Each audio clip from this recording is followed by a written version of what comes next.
mahasiswa menghadapi masalah gizi yang jarang terlihat. Kurang tidur, jarang sarapan, dan pilihan makanan yang tidak seimbang. Itu sudah menjadi tantangan nyata bagi kesehatan mereka. Melihat fenomena ini, kami dari kelompok PJBL 8 memilih edukasi gizi seimbang melalui penyuluhan dan survei kantin sebagai implementasi program tanpa kelaparan di Universitas Pembangunan Nasional Veteran Jakarta. Masalah ini tidak hanya terjadi di lingkungan kampus, tetapi juga di masyarakat luas. Dan inilah potret kondisi gizi yang ingin kami angkat dalam dokumenter ini.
Halo, ini saya lagi dengan siapa?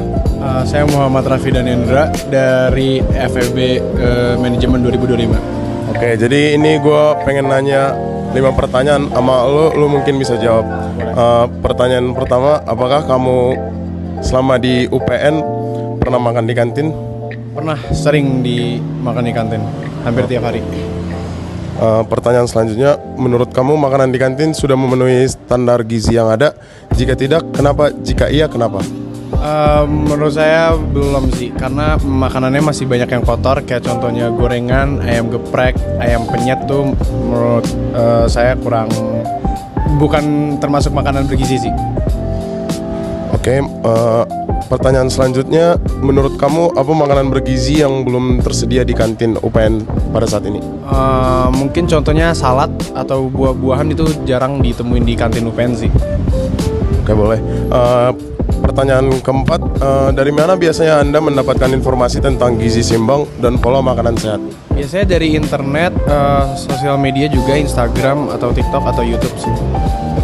Ini pertanyaan terakhir, apakah Anda merasa kampus ini perlu memberikan edukasi tentang gizi kepada mahasiswa? Perlu, karena menurut saya mahasiswa di UPN mungkin masih minim sama edukasi tentang makanan bergizi. Oke, jadi kita udah kelar nanya-nanya. Terima kasih. Jadi hari ini saya akan mewawancara dengan Ibu siapa? Maaf. Jana. Jana. Oke. Mari ke pertanyaan pertama ya Bu. Menurut Ibu apa arti makanan bergizi yang seimbang? Makanan bergizi yang seimbang yaitu makanan yang penuh gizi, misalkan sayuran, sifat sehat, 5 sempurna. Terus pertanyaan yang kedua, makanan apa yang paling laku di kantin?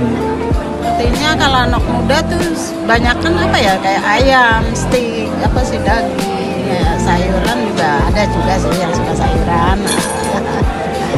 Pertanyaan yang terakhir tuh, bagaimana cara ibu tetap memastikan bahan makanannya tuh segar sama tetap bersih?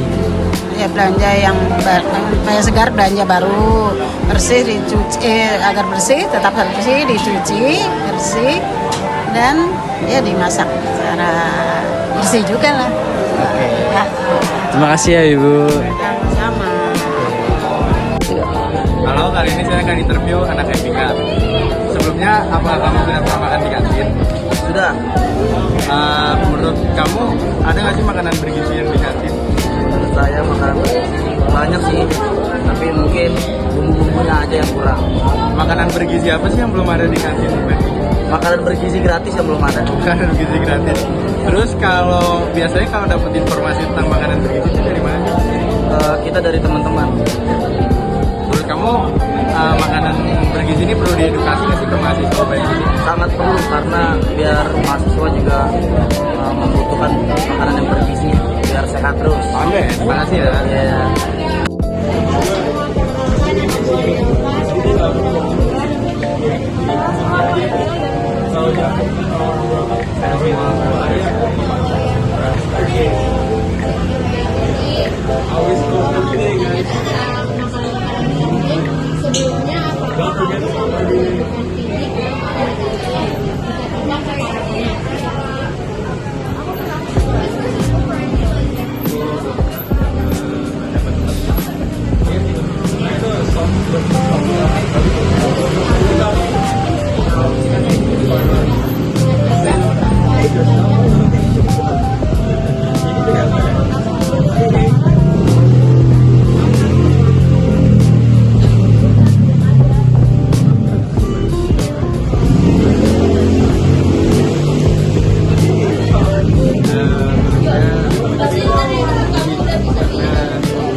buah-buahan mungkin perlu ditambahkan.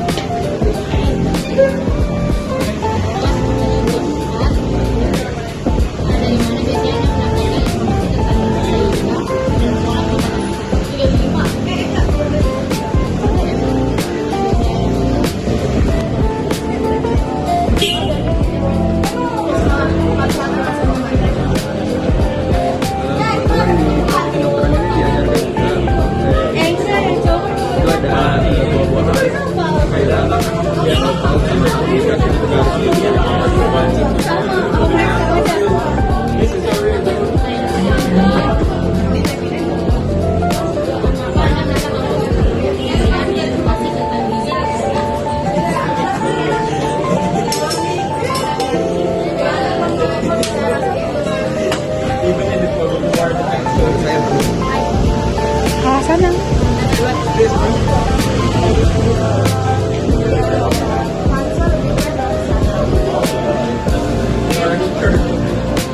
Supaya kesehatan mahasiswa tidak terganggu. Hai guys, jadi aku Zalza Garis Ramadhani, perwakilan dari kelompok PJBL ingin mewawancarai salah satu mahasiswa FISIP.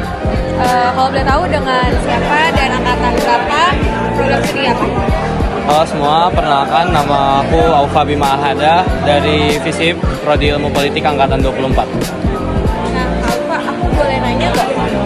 Aku mau nanya nih Kak, selama Kakak kuliah di UPN Veteran Jakarta tuh pernah makan di kantin nggak sih? Dan kalau misalnya pun pernah, itu makan apa? Sering dong, hampir setiap hari mungkin ya.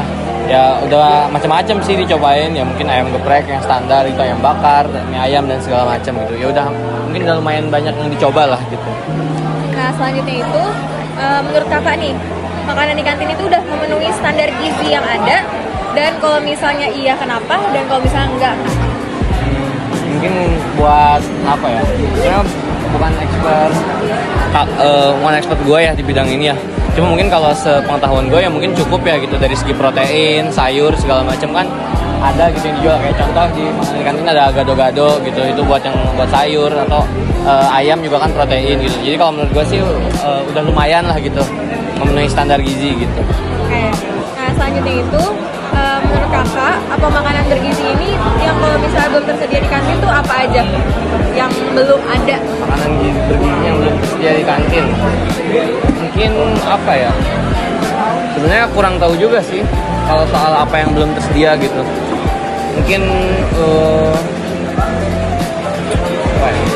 Mungkin buat minuman kali ya, karena di sini rata-rata minumannya minuman instan yang seduh gitu. Paling yang sehat paling cuma jus doang di 1-2 tempat. Ya mungkin bagian minumannya aja sih mungkin ya kalau yang kurang sehat, karena rata-rata minumannya minuman instan yang diseduh gitu. Oke, selanjutnya dari mana sih kakak biasanya mendapatkan informasi tentang gizi seimbang dan pola makanan sehat?